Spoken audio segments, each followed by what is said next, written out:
السلام علیکم لسنرز، آئیے طاہر جاوید مغل کے ناول آندھی کی 18ویں قسط سنتے ہیں۔ ہم نے تقریباً 50 کلومیٹر فی گھنٹہ کی رفتار سے مزنگ چنگی کی مصروف چوک کراس کیا اور شاہراہ قائد اعظم کی طرف بڑھے۔ ابھی ہم شاہراہ سے 2 فلنگ دوری تھے کہ میری نظر نواز حسنی کی کریم کلر گاڑی پر پڑ گئی۔ میں نے چیخ کر سلیم کو اس طرف متوجہ کیا۔ گاڑی دیکھتے ہی سلیم کی آنکھیں چمکنے لگیں۔ اس نے رفتار مزید بڑھائی اور شاہراہ قائد اعظم پر مڑتے مڑتے گاڑی کو جا لیا۔ میں نے تیز نظروں سے دیکھا، نواز حسنی گاڑی میں موجود نہیں ہے۔ کچھ اجنبی چہرے نظر آ رہے تھے، جس میں ایک شخص کسٹم آفیسر کی وردی میں تھا۔ گاڑی کے آگے کسی سرکاری محکمے کا اوپن ٹرک جا رہا تھا۔ ٹرک میں کچھ دوسرے سامان کے ساتھ لکڑی کے 3 بڑے بڑے باکس بھی لدے ہوئے تھے۔ تینوں باکس بالکل ایک جیسے تھے۔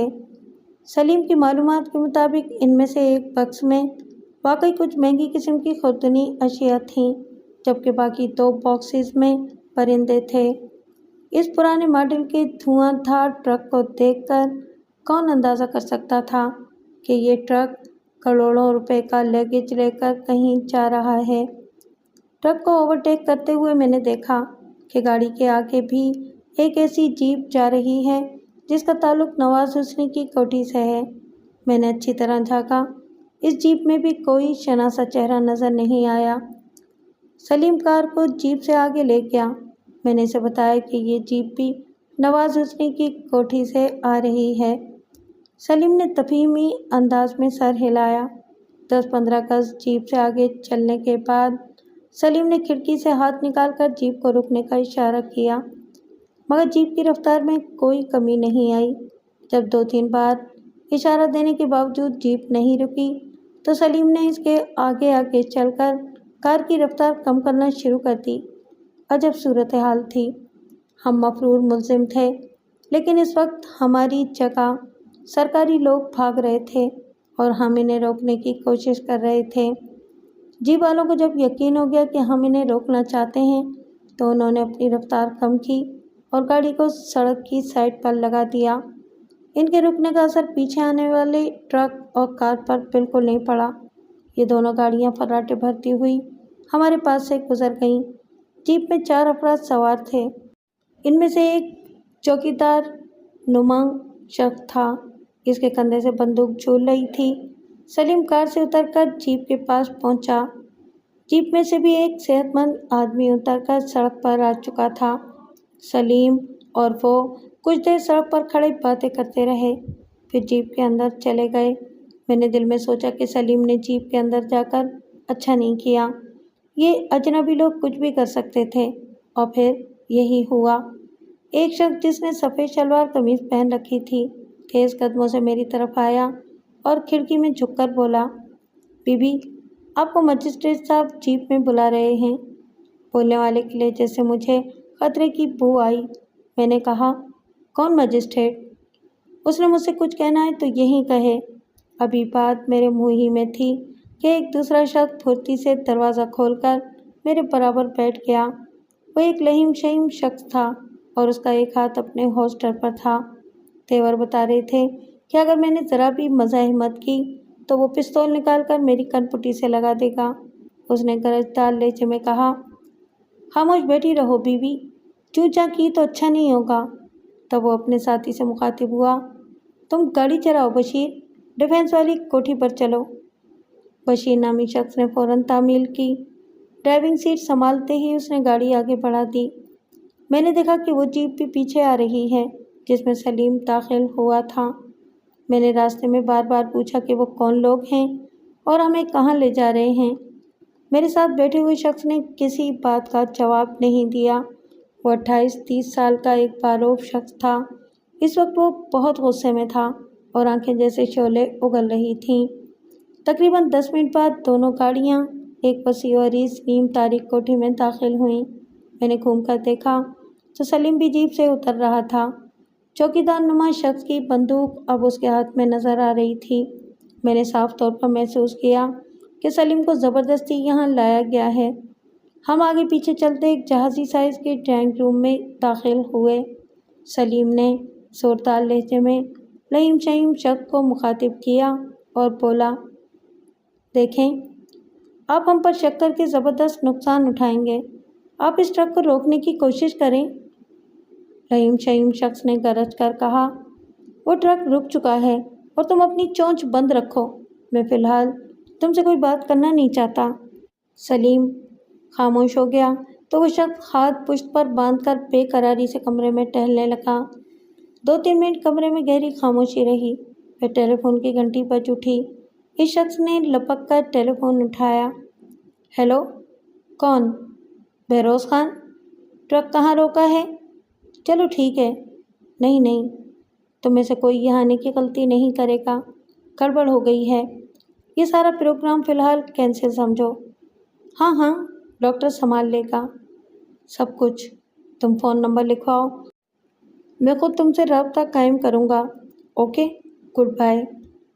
ریسیور نیچے رکھ کر اس نے مجھے اور سلیم کو گھورا، تب چوکیدار سے کہنے لگا کہ وہ گیٹ پر رہے اور ارد گرد کڑی نگاہ رکھے۔ غالباً اس کا خیال تھا کہ ہو سکتا ہے ہمارے کچھ ساتھی بھی ہوں جو یہاں تک پہنچ جائیں۔ سلیم نے کہا، آپ حد سے زیادہ شکی مزاج شخص ہیں، آپ کو اب تک ہم پر اعتماد کر لینا چاہیے تھا۔ لئیم شئیم شخص نے از حد خشک لہجے میں کہا، میں تمہیں کہہ چکا ہوں کہ اپنی بکواس بند رکھو، ابھی تھوڑی دیر میں سب پتہ چل جاتا ہے۔ چند لمحے بعد ایک بار پھر فون کی گھنٹی بج اٹھی۔ لئیم شئیم شخص نے ریسیور اٹھایا اور ہیلو کہنے کے بعد بولا، جی سر، میں چودھری طارق بول رہا ہوں۔ اس کے بعد جو گفتگو ہوئی اس سے اندازہ ہوا کہ لائن پر دوسری طرف نواز حسنی صاحب خود ہیں۔ وہ ایئرپورٹ کے اندر کہیں موجود تھے اور چودھری طارق کے نہ پہنچنے پر پریشان ہو رہے تھے۔ چودھری طارق نے مؤدب لہجے میں کہا، جی سر، رئیس ٹھیک کہہ رہا ہے، ہم کوئی 1 گھنٹہ پہلے کارخانے سے روانہ ہو گئے تھے مگر راستے میں ایک گڑبڑ ہو گئی ہے۔ سر؟ ہاں سر، بات تو ایسی ہی ہے، ایک بندے نے ہمارا راستہ روکا ہے جی، بابری نام بتا رہا ہے، ساتھ میں ایک عورت بھی ہے۔ اس کے ساتھ ہی چودھری طارق کے تاثرات بدل گئے۔ دوسری طرف سے آنے والی آواز سن کر وہ بولا، جی ہاں، میرے پاس ہی ہیں، میں بلاتا ہوں ان کو۔ اس نے ریسیور کان سے ہٹایا اور سلیم سے کہا کہ وہ بات کرے۔ سلیم نے آگے بڑھ کر ریسیور تھاما اور ٹھہری ہوئی آواز میں بولا، جناب، میرے پاس آپ کے لیے ایک ضروری اطلاع ہے جو شاید فون پر دینا مناسب نہ ہو، آپ فوراً یہاں پہنچ جائیں۔ نہیں سر، میں سوچ سمجھ کر بات کرتا ہوں، آپ فوراً یہاں آ جائیں۔ اس کے بعد سلیم نے ریسیور چودھری طارق کو تھما دیا۔ اس نے چند باتیں کرنے کے بعد سلسلہ منقطع کر دیا۔ اب چودھری طارق کے چہرے پر کرختگی کی جگہ ملائمت نے لے لی تھی۔ وہ معذرت کے لہجے میں بولا، معاف کرنا بھائی، تم جانتے ہی ہو یہ کتنا نازک معاملہ ہے، اگر اس وقت میرا سگا باپ بھی ہوتا تو میں اس پر اعتبار نہ کرتا۔ پھر اس نے سلیم کے خراب حلیے پر نظر ڈالی اور کہا کہ اگر وہ نہا کر کپڑے بدلنا چاہتا ہے تو انتظام ہو سکتا ہے۔ سلیم نے سر کے اشارے سے انکار کر دیا۔ اس دوران ایک مسلح شخص اندر آیا اور سلیم کی بھری ہوئی رائفل اس کے پاس کرسی پر رکھ دی۔ غالباً یہ رائفل جیپ کے اندر اس سے لے لی گئی تھی۔ سلیم نے بتایا کہ ہم چوری کی کار میں یہاں پہنچے ہیں اور بہتر ہے کہ یہ کار کسی سنسان سڑک پر کھڑی کر دی جائے۔ طارق چودھری نے اس مشورے پر فوری عمل کرتے ہوئے ایک شخص کو کار کی چابی دے کر بھیج دیا۔ سلیم خاموشی سے فرش کو گھور رہا تھا۔ میں بھی اپنی بوسکی کی چادر میں سکڑی سمٹی بیٹھی تھی۔ شاید میں بتانا بھول گئی کہ کھیتوں میں ہم جس لڑکے لڑکی کو باندھ آئے تھے ان سے ہم نے کار کے علاوہ یہ چادر بھی لی تھی۔ یہ چادر لڑکی کی تھی، اس نے لاپرواہی سے کندھے پر ٹال رکھی تھی۔ مجھے اس وقت ایک دھلی دھلائی اچھی چادر کی شدید ضرورت تھی، لہٰذا بامر مجبوری یہ چادر میں نے اس سے لے لی تھی۔ راستے میں اس چادر کے گھونگھٹ نے مجھے بہت سے دشمنوں سے محفوظ رکھا تھا۔ ہمیں نواز حسنی صاحب کے لیے زیادہ انتظار نہیں کرنا پڑا۔ میرا خیال ہے کہ وہ اس کوٹھی میں کسی عقبی راستے سے آئے تھے، کیونکہ نہ تو ہمیں گاڑی کی آواز سنائی دی